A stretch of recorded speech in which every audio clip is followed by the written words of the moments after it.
Hey everyone, so I recently picked up this Sony soundbar here and I'm trying to connect it to my TCL Smart Roku TV up above, and as I was working on that I ran into a couple of issues, and if you found me here I'm assuming you did as well. So in this video I'm going to show you how to troubleshoot any issues with the TV sound not coming out of your soundbar and your subwoofer if you happen to have a subwoofer. And then I'll also show you how to make it so your Roku remote can also control your soundbar so you're not futzing around with two different remotes. So let's jump into it. Just a heads up too, this should work regardless of what your soundbar is. As long as you have a newer soundbar that you're connecting to a Roku Smart TV, regardless of the brand of it, these steps should help you. But in case you're interested in this specific soundbar and subwoofer combo, you can check out the link right here above. That's the one that's in the video.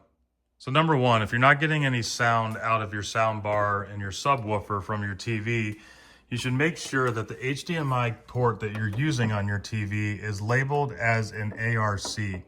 So if I zoom in there, you can see the one that I'm using. It's 3 and it has ARC. That's an audio return channel output. And it's basically going to take the sound from the TV and put it into the soundbar. If it's just a normal HDMI port, then it will not be able to do that. So you need to make sure you're using the one that says ARC on it.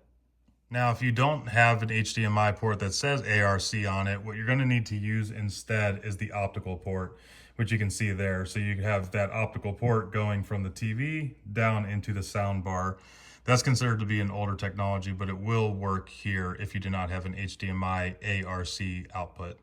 Now the next one's rather obvious, but make sure your soundbar is not set to mute, or of course no sound will come out of the TV. So just double check that, make sure the volume's on, and then try to turn on the sound again. Once you've confirmed the volume is turned on, just make sure you're on the correct input as well. So right now mine is set to Bluetooth. It actually should be set to TV. So I'm just gonna change the input to TV and then check the sound on it again to confirm that the sound is not working yet. If you tried all those things on your soundbar and you confirm the HDMI port is correct, then likely the problem lies in your Roku TV. So you might need to go to the Roku TV, head down to settings, go down to audio, and then you're going to select your audio output. So you can see here, it actually did detect the audio soundbar that I'm using, which is the HT-SC40, but it's currently set to use the built-in speakers.